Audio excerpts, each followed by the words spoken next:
Halo teman-teman Animanga, gimana kabar kalian semua? Semoga kalian semua baik-baik saja. Setelah di video sebelumnya, Animanga sudah membahas tentang bagaimana Senku berhasil menerbangkan balon udara dan merupakan penerbangan manusia pertama di dunia, sekaligus menjadi penutup berakhirnya arc pelayaran. Sesuai janji Animanga, Animanga akan membahas tentang bagaimana Senku harus menghadapi badai iblis, yaitu awan cumulonimbus. Tanpa basa-basi lagi, langsung saja kita ke pembahasannya. Panel chapter dibuka dengan sampul berwarna dengan Senku, Chrome, dan Ryusui. Mereka bertiga tampak asik menikmati penerbangan pertama mereka menggunakan balon udara. Senku tampak asik tiduran di atas homework. Chrome yang tampak menikmati daging, sedangkan Ryusui sedang memegang kendali dari balon udara. Chapter ini menjadi cover pembuka arc baru, yaitu arc petualangan langit. Setelah di arc sebelumnya, cerita berfokus tentang bagaimana Senku harus membuat kapal. Kali ini cerita berfokus pada petualangan menggunakan kendaraan langit, yaitu balon udara.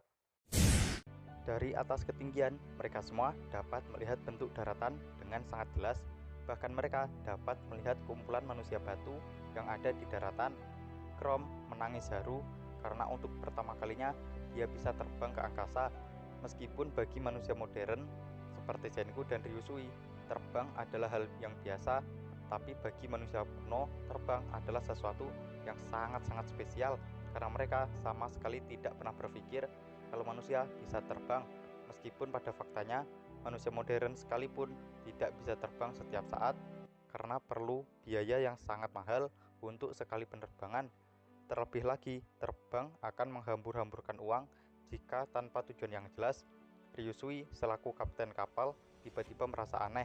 Ryusui yang merupakan maniak pelayaran sangat memahami tentang perubahan kondisi alam.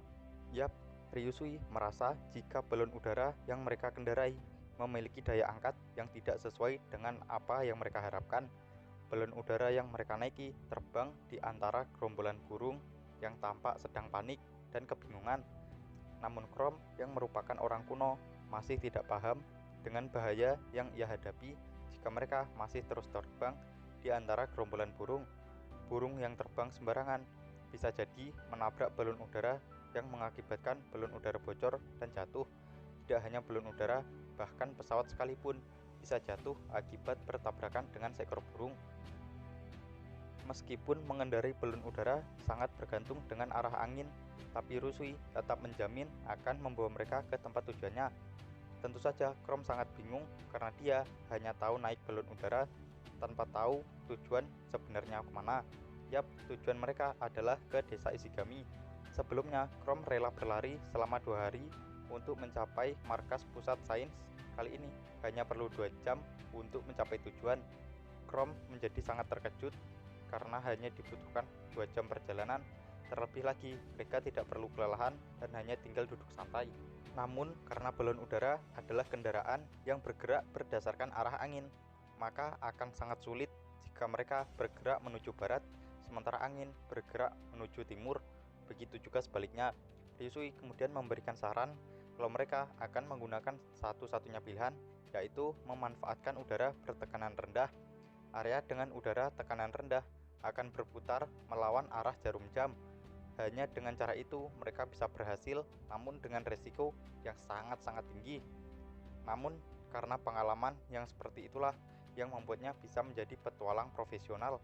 Berbeda dengan petualang amatir yang hanya tahu pergi tanpa tahu kondisi dan situasi yang akan mereka hadapi.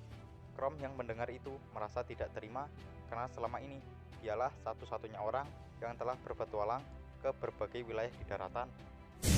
Tiba-tiba saja balon udara bergerak mengikuti aliran sungai.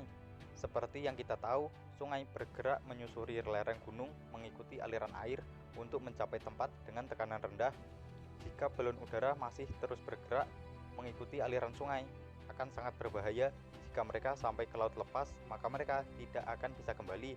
Chrome kemudian mengatakan kalau hanya petualang dengan kedua kakinya lah yang pantas disebut sebagai petualang profesional. Chrome dan Ryusui kemudian berdebat tentang siapa yang pantas untuk mendapat julukan sebagai petualang profesional. Apakah orang yang berpetualang dengan kedua kakinya atau orang yang berpetualang dengan menghadapi resiko tinggi serta pengalaman yang ia miliki.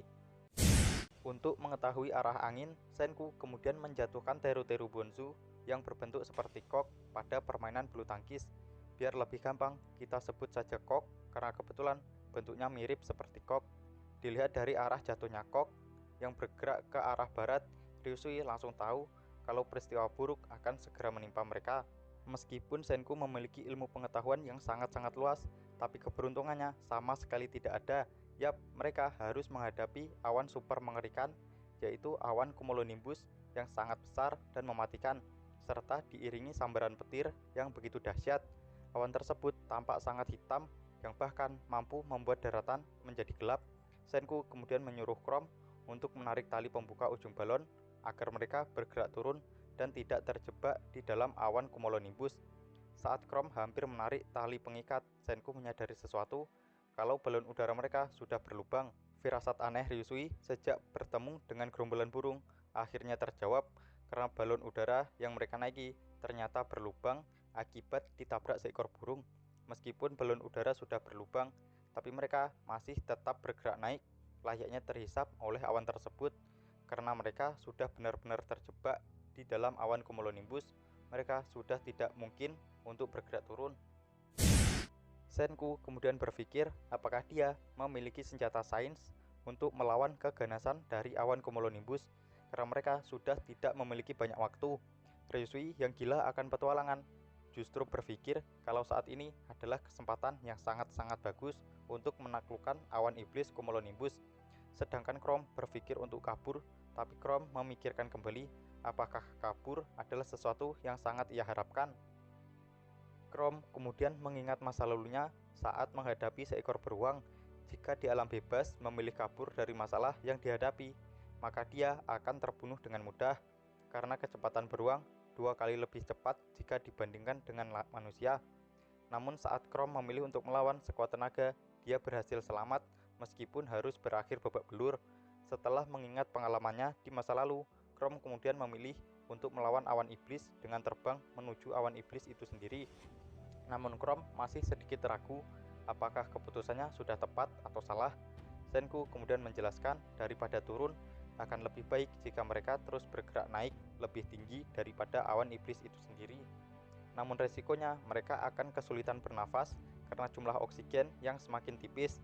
Senku kemudian melemparkan botol cairan pembangkit sebagai tambahan bahan bakar untuk menaikkan tekanan udara dengan cepat dan kuat. Cairan pembangkit sendiri terdiri dari asam nitrat dan juga alkohol, yang mana keduanya adalah zat yang sangat mudah terbakar. Lalu boom, balon udara bergerak dengan sangat-sangat cepat menuju pusat awan cumulonimbus. Mereka kemudian memasukkan semua bahan bakar yang tersisa untuk bergerak menembus awan.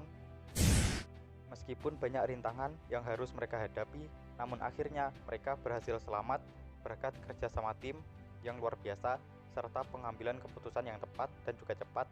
Ukyo dan Kohaku langsung menyambut mereka atas keberhasilannya dalam proses penerbangan pertama di dunia. Chrome dan Ryusui yang awalnya adu mulut, kini mereka berdua saling mengakui dengan kemampuannya masing-masing sebagai seorang petualang profesional. Senku lagi-lagi ngelawak karena hampir terjatuh dari balon udara, namun berhasil selamat berkat berpegangan kuat pada kaki keranjang balon udara. Wajar saja jika Senku hampir terjatuh karena dia melompat saat melemparkan botol cairan pembangkit pada ruang pembakaran. Sekian pembahasan Dr. Stone chapter ke-89 dari Animanga. Berikutnya, Animanga akan membahas tentang bagaimana cara Senku membuat peta pertama di dunia setelah berubahnya bentuk daratan dunia. Nantikan pembahasan berikutnya hanya di Animanga. Jangan lupa subscribe channel Animanga dan jangan lupa share video ini. Salam Animanga, salam presisi.